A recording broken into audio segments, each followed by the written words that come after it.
Hi everybody, and welcome to Traveling with Russell, and welcome to a new video, and welcome to Moscow region. Now I'm actually here with a channel subscriber who I've come to meet, and we're going to go for a walk around his local supermarket here in Moscow region. Maybe you want to introduce yourself? Hello, my name is Peter. I was born in Denmark, lived in Sweden for many years. Eventually life took me to Moscow and I bought a house in Moscow. No, actually I built a house in Moscow, which is a completely separate story. We can make a series of videos about getting planning permissions. No, actually you don't get a planning permissions, you get it by court, but it's a very long story. Anyway, I'm living in Moscow. Yeah. And so Peter's a subscriber to the channel, and we've met up here in Moscow region, and we're going to go Pushkina. Yeah, right. Okay. If anyone feels ready to use Google Map, you Google Pushkina, and it should be about northeast of Moscow. All right. And so we're going to go for a walk around our Peter's local supermarket, and we're going to point out a few things to you that we think is kind of interesting in this current climate. Yes. All right. So let's go. Welcome to Moscow region, Pushkina. It's Sunday, around 2 o'clock. The parking lot is half empty. Maybe the shop inside will be half empty also. Let's hope it will, because it will be tricky filming if it's full of people, so join us. So I just thought I'd swing around here and show you the car park. So we are next to a major highway here as well. So there's no bus or train connections to this supermarket. This will be purely people that live in the area or in this region and will specifically come shopping here. So yeah, you can see it is a little bit quiet today, which is really good for us to walk around. So this is kind of really the intention that we had to meet up at this time and take a walk in. So we're going to follow Peter, and he's going to find us some interesting things at his local supermarket. Now, the first thing to note is how big the place is. It's kind of like a warehouse. It's kind of built like a warehouse, yeah? It's nice and big. This place will have a strong member club, so you need to have this card in order to get the best price. If you don't have this card, prices will be a little bit higher, but the card is for free and everyone will have it. So let's go. All right, so we're going to walk around a little bit with Peter here, and he's going to point out a few things that he thinks are kind of relevant to the video. Now, do we know where these are from? I have no idea. But this is snacks, and they're just brutal. Duck with wild lingonberry sauce. Oh! So lingonberry is the Swedish... Yeah, but I think even for Russia, duck with lingonberry sauce is a little bit... But let's try. Oh. All right, so we're not going to end up going around the entire supermarket because the video will be very long. But we are going to try and point out a few kind of key items. Now, actually, this first area here is baby food, right? And I have a kid who is, well, he's 3 years in August. So I'm a bit of an expert in baby food, and I can tell you the prices are kind of the same. What happened is that you see these red stickers. I mean, the red stickers means that something is on sale. I wouldn't say that the prices specifically went up, but I would say the red stickers became fewer. And Pampers went up significantly in price, but I will tell you, there's a tip. So let's go to the diapers. All right, let's walk on ahead. So here we are with the diapers. Everything here is on sale, but I would say the prices have gone up. These are American diapers, Japanese diapers, imported from Japan, Moonies, can you believe it? However, they do actually have their own diapers. And these diapers are actually excellent. I have tried some other cheap diapers and they didn't really work well, but actually these diapers that they have in the supermarket, they're excellent and they're way cheaper than anything else. It's about a third of the price of Pampers or Moonies, or they're fine. You know, I mean, not all diapers are good because your baby can get a rash, but these made in the supermarket or sold in the supermarket, they're excellent. So Pampers is leaving, good riddance. Just buy the local produced one, they're excellent. So, here we have the baby mixes. You can see there are different brands here. There's like Nutrilon, Nan, Similac. All of it is definitely basically controlled by the Nestle brand. They have different outputs, but everything is Nestle. So, what you do in Russia, Mamel, this is a Russian brand, made in Russia, sold in Russia. Russia has very strict rules and limits on what you can put in a baby mix. So this is basically only milk and nothing else. There's no cornstarch syrup, there's no sweeteners in this. This is just baby mix, made in Russia. So basically, if you ask me, they could just remove all these foreign brands and then we could just have this Russian brand. It's fine. So, part of the sanctions is that ink became expensive. And the thing we can see, the new thing that happened to the ink is that actually these juice cartons, they have a white base color rather than, I mean, this is the old model, still green. The newer one, more cost efficient one, is that they decide to cut down on the ink usage, and this is why the new ones are white. I think, aren't we using too much ink as it is? So actually I think this thing, that this lack of ink and increase of ink price actually brought something good. I mean, really, is it important for you that your carton is green or white? I mean, is it important for you? No, I don't think so. So let's just take the white one. When you're buying juice in Russia, you have juices and you have juice-based drinks. If you want to buy something that is guaranteed juice, you want to buy sok. Sok means juice in Russian. As soon as you have the package saying sok, you are talking about 100% pure juice from the fruit. We can take this. One might be tricked into thinking that this is a juice. It even says a lot of things. It says dobry, meaning good. It says appelsine, orange. It says from natural fruits. Well, that's good. We wouldn't want to have any artificial fruits. And then it says it has vitamin C. There's no concentrates and there's no coloring in it. However, it does not say sok anywhere on this package, meaning this is not orange juice. This is a nectar. So Peter's kind of found some of the gardenware section here. So his house is actually kind of on a little bit of land, so he needs some sort of outdoor furniture. So it's not probably common that you would come to a supermarket to buy this kind of stuff, but from time to time they've got seasonal items like we see. And really for this kind of thing, you'd kind of go to kind of more of a homeware center or a garden center because there'll be a lot more choices. So we'll carry on walking. I have also seen videos on YouTube that all kinds of things is covered in anti-theft. At this store, the only thing that's covered in anti-theft is caviar. And I would not even say the caviar is very expensive, but there you go. So yeah, you'll see here some of these anti-theft containers here that are pretty much in all supermarkets throughout Russia and particularly here in Moscow where we live.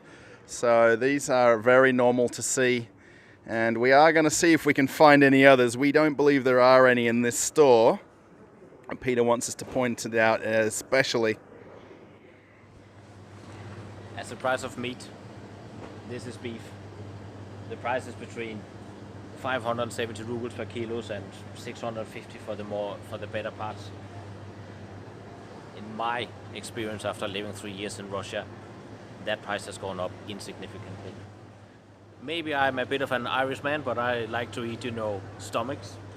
This is chicken stomachs. The price now is 209 rubles per kilo. It has been 209 rubles per kilo for years, and I've been eating this thing for years. Now we've actually come to Peter's favorite section in the supermarket. Well, one of his favorite sections. And that's the watermelons. Yes. So here they're by kilo, so 69 rubles per kilo. And why do we have watermelons even though it's early? Because I'm quite sure these are from Iran. So these are Iranian watermelons. And 69, 70 rubles per kilo. If you go back, you will find that is more or less exactly the same price you would find last year before the season really kicks off. So in Russia you have two kind of watermelon, so to say. You have the green watermelon, which is called Argentinian, And everything else which is not this green watermelon is called dunya, and that's everything which is not a watermelon. So let's get a watermelon, weigh it. All right, so we're going to keep walking around a little bit here. So we are kind of doing this in a little bit spits and spurts. This is a very nice, well-stocked supermarket, let's call it. I was going to say shopping center. It's a supermarket. This is the butters and cheeses here. And how bright is the lights in the fridges, by the way. Now, we do want to sort of point out the butter here because we have seen a lot of different videos between the two of us that talk a lot about the butter here. So let's have a look. I have also seen that in movies that somewhere in Moscow, they are covering their butter in anti-theft devices. I mean, here I even holding 450 grams of butter in my hand, and there's no anti-theft device. I don't know why that supermarket choose to put butter in anti-theft devices. You know. Another thing, that Russians do not use butter so much. What they tend to use instead is this. What is this? Could this be in English Russian? Clarified butter. This is butter, but without all the liquid. It is just the fat from the butter. I mean, it's like 100% butter. This, just the fat. Do you have a name for that in English? Is it lard or? And lard is more like from an animal. Yeah, the fat. Or would you call it clarified butter? What do you call it? We don't have that in Australia, so. Because this is hard as concrete. I mean, this is hard, really, really hard. It's not spreadable. Not at all. And it actually falls apart like. But you would normally fry in this rather than fry normal butter, because I mean, this is just the fat from the butter.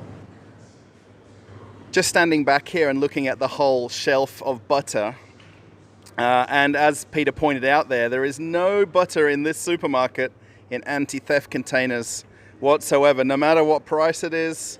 I mean, there's nothing really over 350 rubles, 360 rubles. And the one that I was actually pointing out when we first walked up here was this one right here, which is actually on special for 329. The red tickets are the lower reduced price products throughout the whole store, so no anti-theft cases whatsoever here.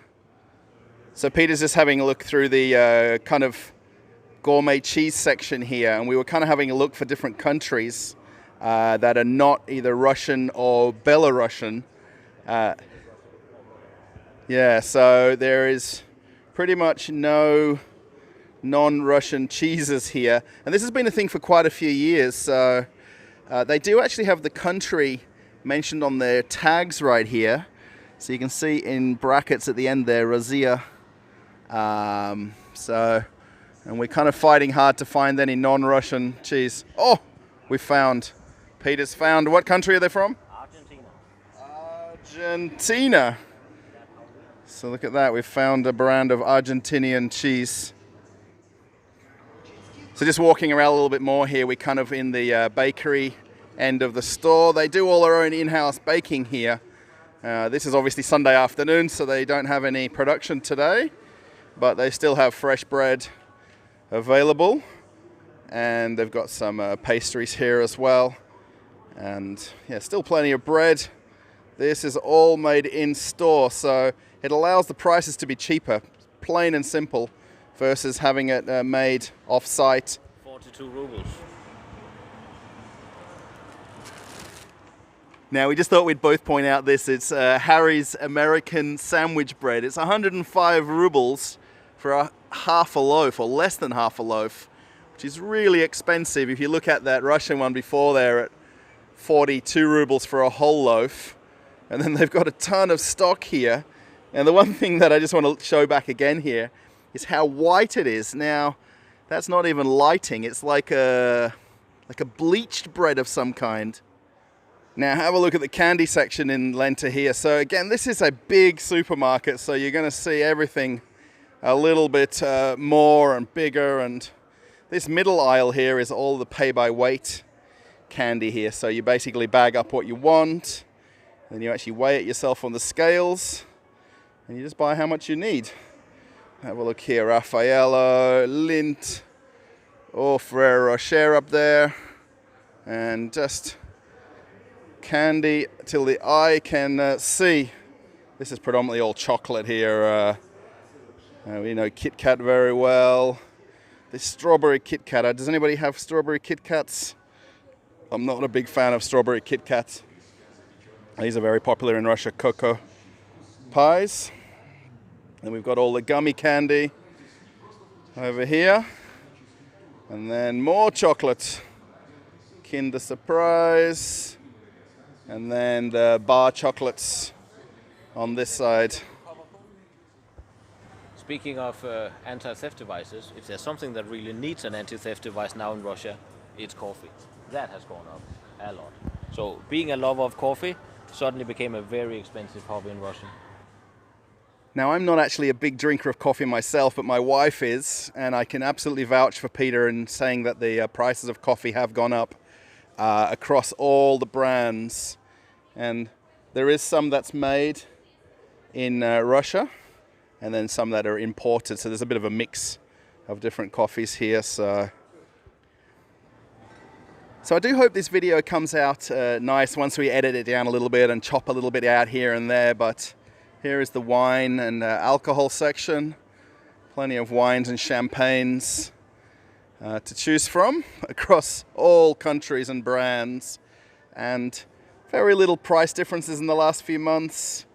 Pretty much most of these are fairly stable in price.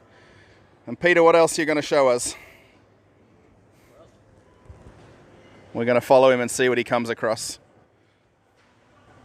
So just walking around the alcohol section here, it's pretty well stocked. We're having a look at some of the spirits and liqueurs right here, gins, rums, and then around the corners all the whiskies. Just around the corner. Plenty of choices in this store for sure. All right, and now we've come down to the cola section here, and we did try to make it our mission a little bit today to try to find Coca-Cola, and you'll see in this supermarket it's a very poor selection now. They do have this new old brand called Cool Cola, which is actually on special for 69 rubles. But otherwise, their only Coca-Cola products are all just the small 600ml or 300ml bottles, so it's a pretty poor selection. This is the other side of the cola section here, so all of the different flavored cool drinks here. So there's Miranda, which for Australia is not very, very popular, but in America it's a bit more well known. Fanta, 7-Up, Mountain Dew. And then another one which I pointed out in another video is here Ironbrew, which is actually from Scotland, but this is actually bottled in Russia. So, which is kind of interesting. And here's the Fanta kind of replacement that they're talking about here, Fantola, which it's got some different bubblegum flavor, popcorn flavor, space cow flavor. I guess that's a strawberry in some kind. Then here's some of the Russian colas here. You can call it that. And actually my new favorite right here, which I'm kind of calling Russian Fanta, but it's actually Mandarin. This is my new favorite. And let's see what Peter's found. Speaking of Russian cola, back in the Soviet Union, they formulated the Soviet cola, which is Baikal. You have tasted it, Russell. It is, should we call it, cola with a touch of pine tree. Absolutely, yes. It may seem disgusting, but actually it's not that bad. Peter's just eyeing off the imported beers here. No, they're not imported. They're actually brewed in St. Petersburg.